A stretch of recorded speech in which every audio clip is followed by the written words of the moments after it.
റോഡരികിൽ വീൽ ചെയറിൽ ഇരുന്നിട്ട് കുറെ പേരോട് യാചിച്ചു കേട്ടോ. ആരും തിരിഞ്ഞു നോക്കുന്നില്ല ആ പാവം മനുഷ്യൻ. അവസാനം ഇതെല്ലാം കണ്ടു നിൽക്കുന്ന ഒരാൾ അവിടെ ഉണ്ടായിരുന്നു. പുള്ളിക്കാരൻ വന്നെത്തുകയാണ്. നോക്കിക്ക് ആരാണ്? സാക്ഷാൽ ഹുസൈൻ മൻസൂരി, പാവങ്ങളുടെ പ്രിയപ്പെട്ടവൻ. പിന്നെ പറയണ്ടല്ലോ കാര്യങ്ങള്. നല്ലൊരു തുക ആ പാവപ്പെട്ടവന്റെ കയ്യിൽ ഏൽപ്പിക്കുകയാണല്ലേ. ആൾക്ക് വേണ്ട സഹായങ്ങളെല്ലാം ചെയ്തു.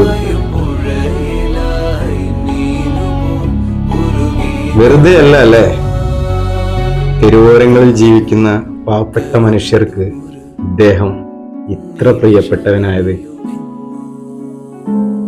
എല്ലാവരോടും ഒരേപോലെ ഒരേ മനസ്സിൽ സംസാരിക്കുന്നത് അല്ലേ. ആരെയും വെറുപ്പിക്കാത്ത മനുഷ്യൻ.